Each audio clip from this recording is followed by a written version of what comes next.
গমের দাম নিয়ে চারিদিকে গরম আলোচনা। আজ কলকাতা, রানীগঞ্জ, মুর্শিদাবাদ ও শিলিগুড়ি অঞ্চলে গমের দাম কত উঠল? দাম কেন বাড়ছে হঠাৎ? আরও কি দাম বাড়বে?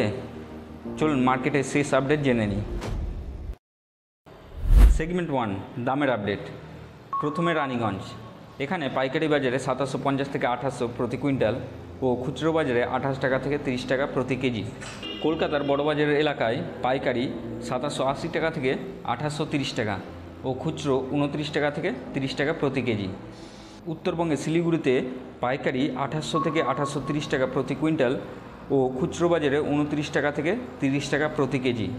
আর মুর্শিদাবাদে 2680 টাকা থেকে 2730 টাকা পাইকারি ও খুচরো 28 টাকা থেকে 30 টাকা প্রতি কেজি। মানে বেশিরভাগ জায়গায় গমের দাম গত সপ্তাহের তুলনায় বেড়েছে, যেমনটা আগের ভিডিওতে বলেছিলাম। সেগমেন্ট 2, দাম বাড়ার কারণ। কিন্তু হঠাৎ করে গমের দাম বাড়ছে কেন? প্রথমত সরকার এমএসপি বাড়িয়েছে 2425 টাকা কুইন্টাল, সেটার প্রভাব লোকাল মার্কেটেও দেখা যাচ্ছে। দ্বিতীয়ত ভারী বর্ষার জন্য গমে ময়েশ্চার বেশি আসছে, সে কারণে কিছু ব্যবসায়ী লোডিং বন্ধ রেখেছে। তৃতীয়ত বর্ষার বৃষ্টি, রাস্তার সমস্যার জন্য অনেক জায়গায় সরবরাহ বন্ধ আছে। এবং চতুর্থ, বিশ্ববাজারে গমের দাম উঁচু আছে, আমদানির খরচ বাড়ছে, ফলে দেশের বাজারে চাপ বাড়ছে।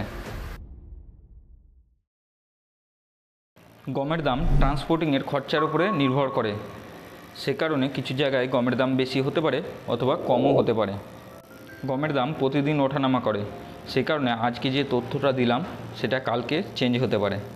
আপনার এলাকায় গমের দাম কত সেটা অবশ্যই কমেন্ট করে জানাবে। আর এই ভিডিওটা যদি ভালো লেগে থাকে তো অবশ্যই চ্যানেলটিকে সাবস্ক্রাইব করে নিও।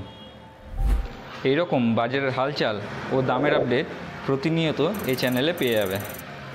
আর আমার এই ভিডিওটা যদি তোমার কোনো ব্যবসায়ী বন্ধু বা আত্মীয়র কাজে লাগে তাকে অবশ্যই শেয়ার করে দিও। ঠিক আছে, বেশ ভালো থাকবেন, সুস্থ থাকবেন, দেখা হবে পরের ভিডিওতে।